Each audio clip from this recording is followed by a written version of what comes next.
This is the Ninja Combi, a 14-in-1 device that can seemingly do everything. So today I'm testing every function. From simple tasks like toasting bread and baking a frozen pizza, to steaming and crisping a garlic and herb focaccia, to sous viding a steak for dinner. But before we get started, let's unbox it and see if it comes with everything we need. So first off, of course, you've got the actual device itself. It's actually smaller than I was expecting. Here's my hand relative to it, so it's not too large on the counter for what it does. And then it comes with your baking tray, the cooker pan, and the crisper tray, and that's about it. And then you use all of these buttons to basically tell it exactly what you're cooking. The first thing we're gonna be making is toast, just to keep it simple. So I'm just gonna go over to the toast function, and it looks like you have to switch the side of this, and to do so, you use this on the top right here. When you're doing a bunch of combi cooking, you use the steamer, so that's up, but with it down, this now flips over, so you can choose all of these options, and now we can actually go to toast. Now, I would have expected to use our tray to make toast, but the instructions actually say to use the Combi cooker pan. So I'm just gonna fit 2 slices of toast in here. I think you could probably squeeze 4. Yeah, it looks like you can fit up to 4, but let's just do 2 like this. Get this opened up. This just goes into our very bottom slot into here, slides right in. And then you can choose the shade you want, from light to medium to dark. I'll go medium. You tell it how many slices you have, and I just have 2. And let's get this started and see how it comes out.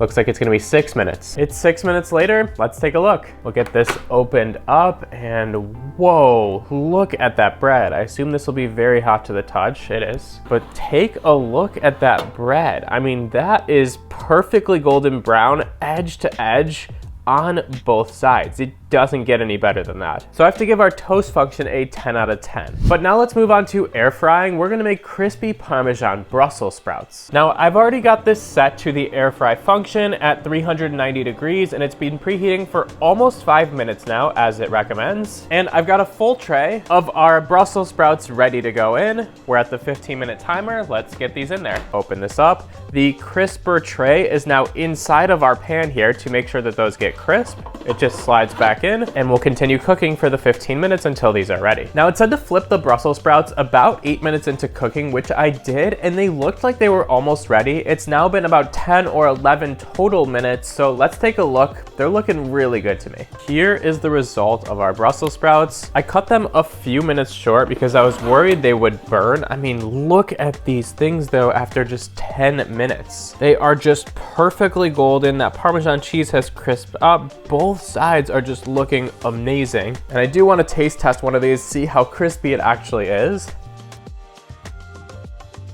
Blazing hot, but that Parmesan cheese has crisped so nicely on the outside. These are delicious. I don't know how I could give air frying anything but a 10 out of 10 also. It's just perfect. Next up, we're testing the bake function, and for that, I'm gonna make just a classic mac and cheese. Now, in the cooker pan, I've already prepared the noodles, a bunch of cheeses, milk, water, seasonings, and it's all stirred up and ready to go just like this. You don't need any other dishes. So I'm just gonna set this to the bake function, turn it up to 400 degrees. Set it to 20 minutes. And normally it would preheat for 3 minutes, but I think my oven's already hot enough that, yeah, it doesn't need to preheat, so let's just get this in. Once again, it just slides right in the bottom, starts cooking immediately, and about 10 minutes in, I'm gonna give it a quick stir, but then it'll be ready in 20 minutes, and I'll show you the results. We are now right at 20 minutes. The mac and cheese is finishing up. Come take a look at it. It's smelling delicious. And for our first look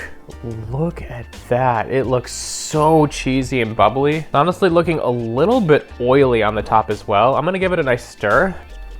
And there we go. It definitely just needed to be combined together. Look how cheesy and delicious that looks. Now, before we taste the mac and cheese, there's one more step. I made some breadcrumbs on the side here. We're gonna throw them on top and also broil these to test the broil function in this too. And our mac and cheese is now nice and topped with those breadcrumbs.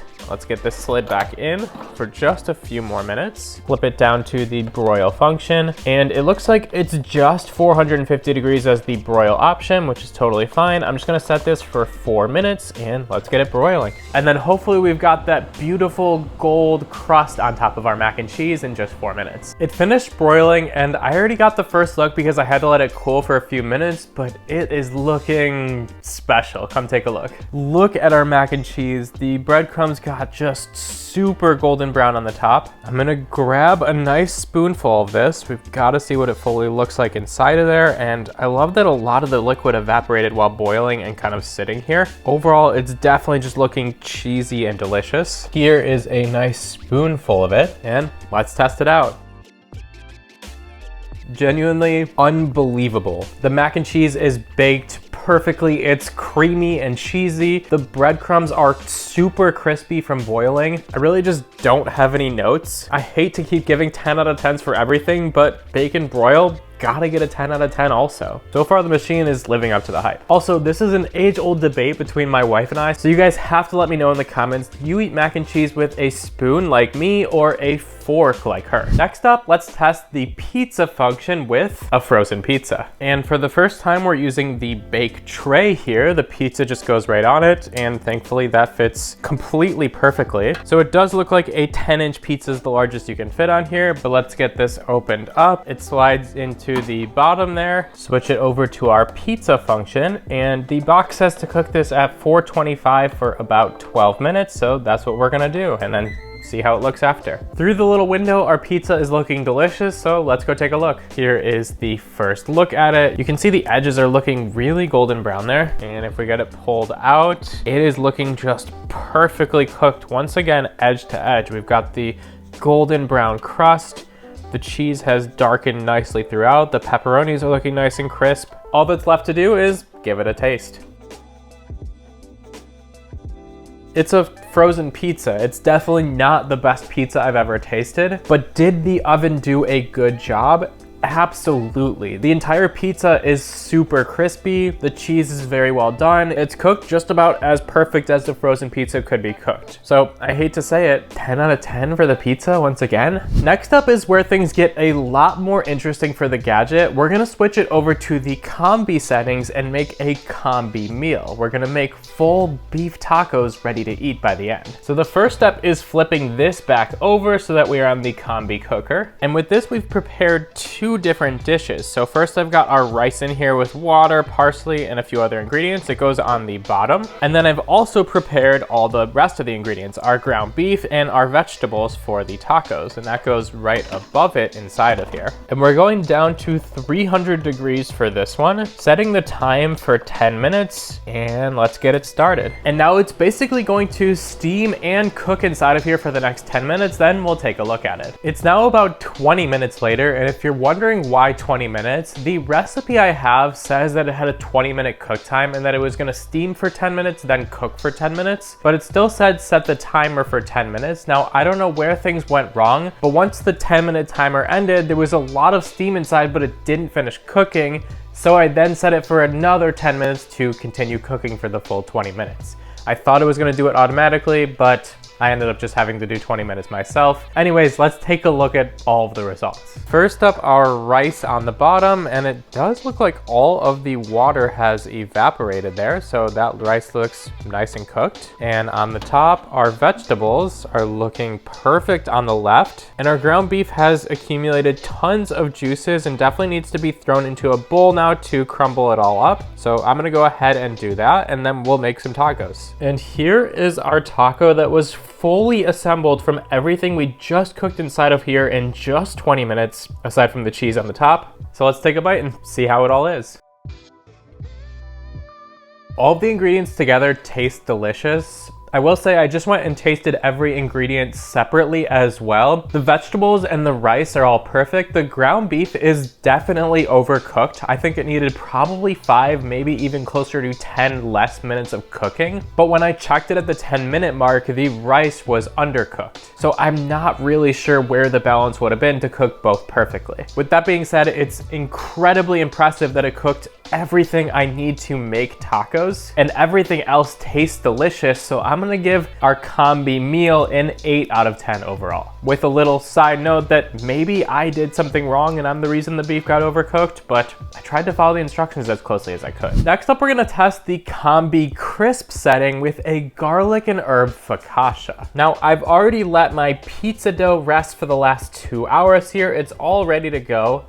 I've got some water in the bottom of this tray down there, which is gonna help with the steaming of the bread. And once again, after sliding it into the bottom, I'll switch this to our Combi Crisp setting, turn it to 350 for 20 minutes. And once again, the recipe says that it's going to steam for 3 to 4 minutes and cook for 20 minutes after that. I'm not sure if that's actually gonna happen. Let's see what happens in the 20 minutes here. Okay, and it does look like this time it's steaming before the 20-minute timer started. I'm not sure why that didn't happen with our Combi Meal last time, and that's probably the reason why our ground beef overcooked, but hopefully this one turns out well. It now just finished cooking for 20 minutes. Come take a look at this garlic and herb focaccia that smells amazing in here. There is a first look at our bread. It has risen a ton. Definitely is feeling super crispy on the outside and looks nice and ready to eat. So let's get a slice cut. I'm gonna cut right down the middle. Ooh. You can hear the crispiness and feel it as I'm cutting through as well. And there is the inside of our bread. And unfortunately, the center of this is definitely still a little bit raw. Now, the edges up here are fully cooked, and same with the crust, but it didn't cook all the way through. Now, I was able to get a piece that's fully cooked near the top of the bread, so I'm still gonna try that and see how that tastes. It's garlicky, super herby, an insane amount of flavor, very crispy on the outside shell, soft and fluffy on the inside, genuinely delicious, with of course the only issue that half the bread is still raw, unfortunately. So if I were to make this recipe again, I'd probably use a thinner dough, or maybe roll it out a bit flatter before cooking. I thought it was a little bit weird that I didn't have to flatten it out. I was just following the recipe here. So while the piece that I can eat is amazing, I can't eat half of what I cooked here. And I followed Ninja's recipe directly. So for that reason, I have to give the Combi Crisp a 5 out of 10, and that's probably being generous. Next up, to test the Combi Bake, we're gonna make some chocolate croissants. Now, the combi modes haven't worked out well so far for us, so I'm hoping this one turns that around a little bit. So in the bottom, we've got just some water in our pan here, which is gonna help with the steaming. And now I've got some croissants all rolled up and ready to slide in above that. This will switch down to the Combi Bake at 350. We're gonna set it for just 12 minutes, and it says it's gonna steam for 20 as well. And the steaming has started, and I'll let you guys know when it's done. It's now been about 35 minutes. It did steam for about 20 and then cooked for that 14. Let's take a look at our croissants that just finished. Whoa, so much steam coming out immediately. And the results, oh my God. A little bit of chocolate is coming through, but look how golden those are and how puffy they became. Now, the top of this one hit the heating element up there and definitely did burn on the top, but the ones that were just a little bit smaller avoided that. They're feeling super flaky already. I'm trying not to break it as I take it off of this. And here is our croissant. Now, I definitely didn't do the best job of actually shaping these. They look more like rolls, but let's get it broken open to see that chocolate and the inside of it. That just looks amazing. It is so flaky there. Now, unfortunately, the middle of those croissants does have some raw dough still in it there. Now, I let those croissants sit for the last 5 to 10 minutes just to see if the inside would finish cooking. Let's take one more look at them. Now, the outside is super flaky, exactly what you want from a croissant. The inside, there's definitely still some raw pieces in there, unfortunately. But honestly, I'm gonna take the blame for this one. The puff pastry that I used wasn't 100% thawed, and the recipe did say that it should be thawed before making it, so I think the inside of the puff pastry was just a little bit too cold to cook at the same time as the outside. But with how flaky and delicious the outside of the croissant is, oh, it's so good. Like, take a listen to this.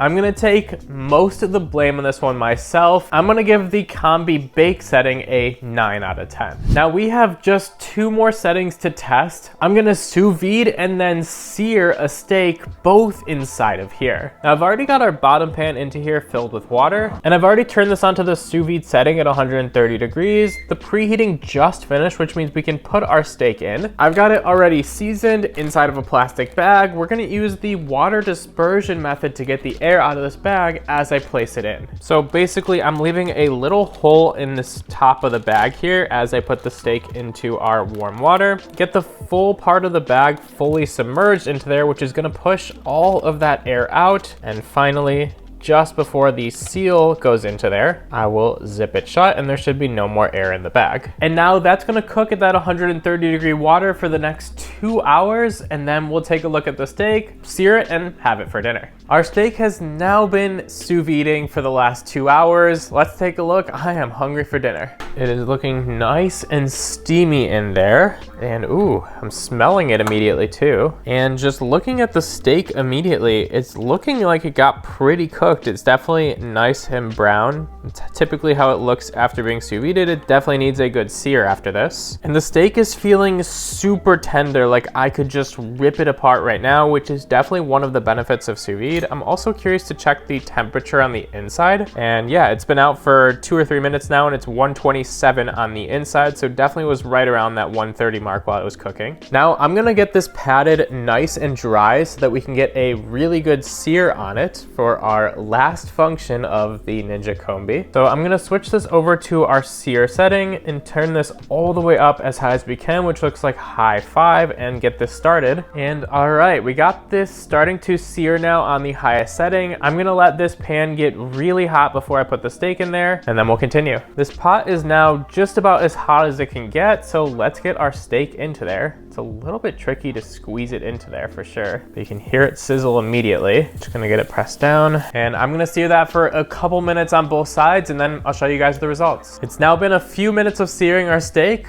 Let's take a look at the final results. After about 2.5 hours, I am super excited to cut into the steak. Gorgeous on the inside, just a beautiful medium rare. A pretty good crust on the top and the bottom. Definitely have done better, but it's not too bad. Let's give it a taste test now.